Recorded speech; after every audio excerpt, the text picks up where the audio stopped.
Adam never thought much of Jessica's subtle jabs at his character, little comments at dinner parties, the exasperated sighs when he voiced an opinion, the way she painted him as rigid and controlling in front of her friends. At first, he brushed it off as her flair for dramatics, but then whispers started circulating. Jessica's been saying you're difficult, Mark had mentioned over lunch one afternoon, stirring his coffee absently. Not just normal marital stuff, she's making it sound like you're some kind of monster. Adam chuckled dryly, shaking his head. That's ridiculous. Mark hesitated, choosing his next words carefully. She's smart, man. She's not outright accusing you, just planting seeds. People listen to her. I think she's building a narrative. The words lingered long after their conversation ended, gnawing at Adam's thoughts like a splinter beneath the skin. He replayed their recent arguments, searching for signs of a setup. Jessica had been distant. Yes, but was it strategy or genuine detachment? Then the call came. Sarah, a coworker who had always been cordial but never particularly close, sounded urgent. Adam, I don't know if I should be getting involved, but I overheard Jessica talking to someone at work. She was crying, saying she was afraid of you, that she needed to leave before you did something. A chill ran through Adam's veins. Jessica had never shown fear around him, never recoiled from his touch or hesitated to meet his eyes. This wasn't just idle gossip, this was deliberate. That night, Adam walked into their home, watching Jessica carefully. She looked up from the kitchen table, her expression smooth, unreadable. Hey, you're home late, she said, sipping wine, acting like nothing had changed. Adam nodded, his mind already elsewhere. He needed proof. Confronting her wouldn't work, she was already painting him as a villain. If he lost control, if he so much as raised his voice, it would be exactly what she wanted. Instead, he smiled, pressing a kiss to her cheek as he murmured, long day at work.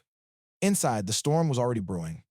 Adam's calm facade masked the turmoil brewing beneath. He wasn't just dealing with a crumbling marriage, he was battling an unseen enemy disguised as the woman he once loved. But anger wouldn't serve him, strategy would. The first step was observation. He needed to know the extent of Jessica's deception. While she maintained her charade of domestic normalcy, Adam quietly installed discreet security cameras around the house, tiny, almost invisible devices nestled in corners behind bookshelves and near door frames. He also placed a voice-activated recorder in the living room, tucked beneath the couch where Jessica often took calls. Weeks passed, each day a masterclass in restraint. Adam played the role of the oblivious husband, perfectly attentive, but detached, never giving her reason to suspect he knew. Meanwhile, Jessica grew bolder. She'd have hushed phone calls in the kitchen, lower her voice when he entered a room, and occasionally glance at him with an almost theatrical expression of quiet suffering, as if practicing for an unseen audience. Then came the slip-up. Late one night, Adam sat in his study, reviewing the audio files. Jessica's voice crackled through his headphones, casual at first, discussing mundane things, groceries, work gossip. But then her tone shifted. I need to make sure the bruises look real this time, she whispered to someone on the other end of the call. Last time, Mark said it wasn't convincing enough. Adam froze, his heart pounding. His suspicions weren't just paranoia. This was a calculated plan. Instead of confronting her, he doubled down. He began saving every recording, every text message she sent when she thought he wasn't looking. He found messages to friends filled with embellished tales about his controlling behavior. One particularly damning text to her friend Rachel read, "Don't worry. Once this is over, I'll have the house, the kids, and the account. He'll be left with nothing but his temper." But Adam's temper never surfaced. He remained cold, meticulous. He contacted Sarah, whose discomfort with Jessica's lies had only grown. "I'm willing to testify," she said without hesitation, after Adam shared what he discovered. "I've seen how she manipulates people at work. I just didn't think she'd go this far." Mark, his best friend, was next. Mark had been skeptical at first. After all, he'd known Jessica for years. But once Adam played him the recordings, his loyalty was unquestionable. "We'll make sure she doesn't get away with this," Mark vowed. Adam's next move was hiring a top-tier attorney, one known for dismantling false allegations with surgical precision. The lawyer listened to the evidence in silence, then nodded. "She's building a narrative," he confirmed, tapping his pen against the legal pad. But narratives crumble under hard evidence. Together, they built the case methodically. They organized the recordings, highlighted key text messages, and documented Jessica's inconsistencies. The piece de resistance was a flash drive, a small, unassuming object that contained every lie Jessica had spun, neatly packaged for the courtroom. Jessica, oblivious to the storm approaching, continued her performance. She grew more confident, even reckless. Adam watched, silent, as she rehearsed her victimhood in social settings, leaning into the sympathy from friends who swallowed her lies without question. But Adam was patient. He knew the truth had sharp edges, and when it finally cut through, it would leave Jessica exposed, stripped of her manipulations, her deceit laid bare for everyone to see. The day of reckoning was approaching, and Adam was ready. The day of the preliminary court hearing dawned gray and heavy, the sky mirroring the tension that had been building in Adam's chest for weeks. But unlike Jessica, who thrived on dramatic outbursts and performative displays, Adam wore his composure like armor. His sharp suit was perfectly tailored, his tie a precise knot, and his expression unreadable, a portrait of a man who had nothing to prove but everything to protect. Jessica arrived at the courthouse with an entourage of friends who had eagerly absorbed her web of lies. She wore a modest dress, her makeup artfully done to accentuate faint shadows beneath her eyes, as if sleepless nights haunted her calculated touch. She clung to tissues she didn't need, dabbing at imaginary tears.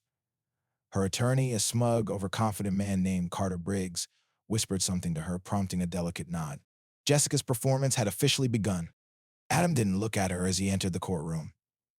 His attorney, Julia Vance, a woman with a reputation for dismantling false narratives like a surgeon with a scalpel, walked beside him. She didn't offer words of comfort. Adam didn't need them. What he needed was focus, and Julia was the embodiment of it. The courtroom was sterile, the fluorescent lights humming softly overhead. As the judge entered, everyone stood, the tension thick enough to cut.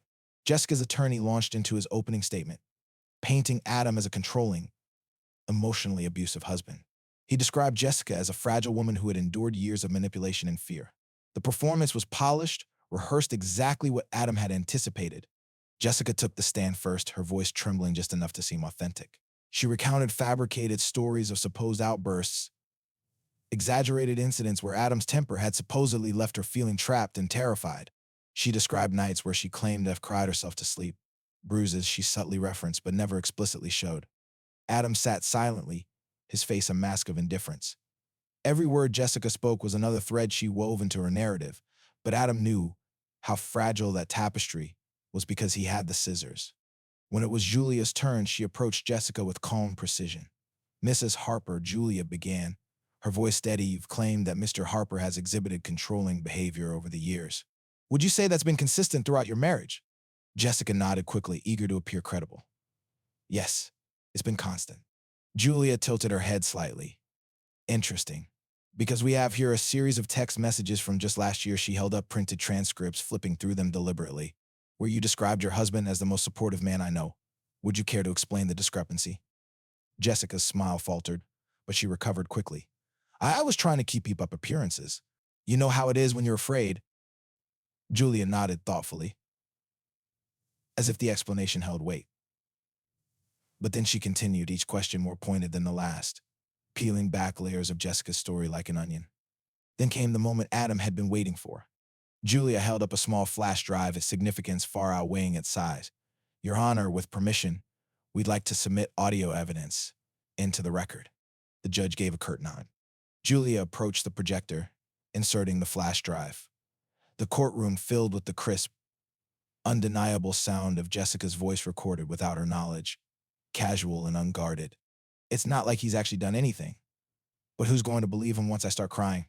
I'll have the house, the money, everything. He's too proud to see it coming." A hush fell over the room, the weight of those words settling heavily on everyone present. Jessica's face drained of color, her practiced expression crumbling as whispers rippled through the courtroom. Her attorney stammered, objecting weakly, but the damage was irreversible. Julia wasn't finished. She presented more recordings, conversations where Jessica coached her friends on what to say if questioned, emails detailing her plans to manipulate Adam into an emotional reaction she could later use as proof, and text messages exchanged with a confidante, mocking Adam's trust. One particular recording was the final nail in the coffin. Jessica's voice, laced with laughter. "The best part, he still thinks I love him. What an idiot." Adam didn't flinch. He didn't need to. The truth had spoken louder than any defense ever could. Witnesses followed Mark, steady and unwavering, recounting the discrepancies he'd noticed in Jessica's stories. Sarah testified next, her voice clear. She described overhearing Jessica's scheming conversations at work. Even one of Jessica's own friends, Rachel, reluctantly took the stand, unable to stomach the extent of Jessica's deception. Jessica's carefully constructed facade crumbled under the relentless weight of facts. Her attempts to defend herself grew increasingly desperate tears, indignation, even bursts of anger, but none of it could undo the irrefutable evidence laid bare before the court. When the session adjourned for the day, Adam walked out without looking back, his steps steady, his heart surprisingly light. The courtroom had witnessed not just the exposure of lies, but the triumph of truth over manipulation. The chessboard was set, but Jessica had already lost. The courtroom buzzed with subdued whispers as people processed the devastating evidence laid out the day before. Jessica's supporters, once confident, sympathetic faces now carried expressions of doubt, their face shaken by the recordings that had turned the tide. Adam noticed the shift as he walked in, his demeanor unchanged, a picture of stoic resilience. He didn't need to say a word. The evidence had spoken louder than any argument. Jessica sat at her attorney's side, her mask of fragile victimhood slipping further with each passing moment. Her once composed face now showed cracks, tight lips, darting eyes, fingers clenching tissues she no longer needed. Carter Briggs, her attorney, wore the thin smile of a man who knew the case was slipping through his fingers.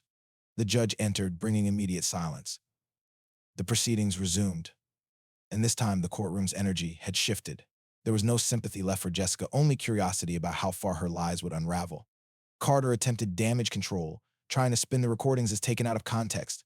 He claimed that Jessica had been venting to friends in moments of emotional distress. His words felt hollow, and even he seemed to realize it. His voice lacked the conviction it carried just a day before. Then it was Julia's turn again. She stood with calm authority, not gloating but methodical, knowing that the truth didn't need embellishment. She called Adam to the stand. Adam's heart thudded once as he rose, but his face remained unreadable. He wasn't here for revenge, this was about reclaiming his narrative. "Mr. Harper," Julia began, "can you describe your marriage to the court?" Adam nodded slowly, his voice steady. "Jessica and I were married for 12 years. Like any marriage, we had our ups and downs. But I never imagined that trust could be so thoroughly shattered not by infidelity, but by deception on this scale." Jessica flinched at his words, but Adam didn't look her way. Julia continued, "Did you ever at any point behave in a manner that could be described as controlling or abusive?" Adam shook his head. "No, I respected Jessica's independence. We both had careers, we shared responsibilities. The control she's describing, it's fiction. And the evidence shows that." Julia presented a series of emails and text messages between Adam and Jessica, cordial, even affectionate communications that painted a stark contrast to Jessica's claims of living in fear. Messages where Adam encouraged her career moves, supported her social outings, and even booked surprise vacations to help rekindle their connection. Then Julia dropped another bombshell. "We'd like to introduce testimony from an unexpected source," she announced, her tone carrying the weight of a surprise Jessica wasn't prepared for. From the back of the courtroom, a woman rose, Jessica's former friend, Olivia. Jessica's eyes widened, panic flickering as Olivia walked confidently to the stand. Olivia's testimony was devastating. "I was friends with Jessica for years," she began, her voice clear. "I believed her when she started talking about Adam being controlling. But then things didn't add up. She'd tell me he was abusive, but I'd see them together. Adam was nothing but kind and respectful. I started to realize Jessica was manipulating not just him, but all of us." Olivia detailed conversations where Jessica had bragged about her plan to win the divorce by painting Adam as a villain. She said, "Courts always believe the woman. It's easy. I just need to cry at the right time." Jessica's face crumpled, her performative victimhood dissolving into raw desperation. She tried to interrupt, but the judge silenced her with a sharp rap of the gavel. The final blow came when Julia replayed the recording of Jessica laughing, "I'll have the house, the money, everything. He's too proud to see it coming." The silence that followed was deafening. Jessica's composure shattered. She stood abruptly, her chair screeching against the floor. "This is all twisted. They're lying. Adam set me up." The judge's gaze was icy. "Sit down, Mrs. Harper." But Jessica couldn't stop herself. The mask was gone now, revealing the fury beneath. "You're all blind. He's just smarter at hiding it." Her outburst only solidified what the evidence had already proven. The courtroom saw not a victim, but a woman unraveling under the weight of her own deceit. When the final recess was called, Jessica's attorney didn't even bother offering her comfort. He gathered his files quietly, avoiding her gaze. Outside the courthouse, Adam took a deep breath of cool air. The sky was clearer now, the storm breaking not just in the weather, but in his life. Mark clapped a supportive hand on his shoulder, and Sarah gave him a small, encouraging smile. But Adam wasn't smiling yet. There was still one more day left, one more verdict to hear. The legal battle was nearly over. But Jessica's downfall had already begun. The final day in court arrived with a sense of inevitability hanging in the air. The tension that had gripped Adam for weeks was now a distant echo, replaced by a calm resolve. He had done everything he could. The evidence had been presented, the lies exposed, and Jessica's mask had crumbled under the weight of her own deceit. All that remained was the verdict. Adam sat quietly, his posture straight, eyes steady. Jessica was a stark contrast, a shadow of the confident, manipulative woman she had once been. Her hair was disheveled, her makeup hastily applied, a feeble attempt to restore the image she'd so carefully crafted. But the courtroom had already seen her for who she truly was. The judge entered, his face impassive as he took a seat. The room fell into a heavy silence. Adam's heart beat steadily, each thump a reminder that he had faced the worst and survived. Whatever the outcome, he had reclaimed his truth. Judge Morrison's voice was clear, echoing in the stillness. After reviewing the evidence, including audio recordings, written correspondence, and witness testimonies, the court finds that the claims brought forward by Mrs. Jessica Harper lack credibility and have been proven to be intentionally fabricated. A collective exhale swept through the room. Adam's jaw tightened not with tension, but with restrained emotion. This wasn't just a legal victory. It was the restoration of his integrity, his name, and his life. The judge continued, his words cutting through Jessica's last defenses. Furthermore, given the deliberate nature of the false allegations, the court finds grounds to impose sanctions against Mrs. Harper for perjury and defamation. Custody arrangements will remain favorable to Mr. Harper, and the division of assets will reflect the court's findings. Jessica gasped, her composure shattering completely. "This isn't fair," she blurted, rising from her seat, her voice shrill with desperation. He manipulated everyone. "This isn't justice." But no one responded. Not the judge, not her attorney, not even the friends who had once believed her lies. The courtroom silence was louder than any protest she could muster. Adam remained seated, his expression calm. He didn't need to gloat or celebrate. The truth had done all the work. As the judge adjourned the court, Adam stood, gathering his things with quiet dignity. Mark and Sarah approached him, their faces filled with relief and pride. "You did it," Mark said, clapping a hand on Adam's shoulder. Adam nodded, his voice low. "No, the truth did." Outside the courthouse, the sun shone brightly, a stark contrast to the dark clouds that had loomed over Adam's life for months. He took a deep breath. The weight of false accusations, legal battles, and emotional turmoil lifting with the exhale. Jessica exited shortly after, her face pale, her steps hurried. She avoided Adam's gaze, but he didn't need to look at her to feel the finality of their story. She was no longer the woman who once shared his life, nor was she the adversary who had tried to destroy it. She was simply a consequence of her own choices, left to face the wreckage she'd created. Adam walked away, not looking back. Days later, Adam found himself standing by the ocean, the salty breeze filling his lungs. The waves crashed against the shore, rhythmic and steady, like his heartbeat strong, persistent, and unbroken. The flash drive that had once held the key to his vindication now sat quietly in his pocket, a symbol not of the battle, but of the resilience that carried him through it. He pulled it out, stared at it for a moment, then tossed it into the sea. The water swallowed it whole, erasing the last physical remnant of Jessica's lies. Adam smiled not out of triumph, but freedom. He had lost a marriage, but gained something far more valuable: peace, clarity, and an unshakable sense of self.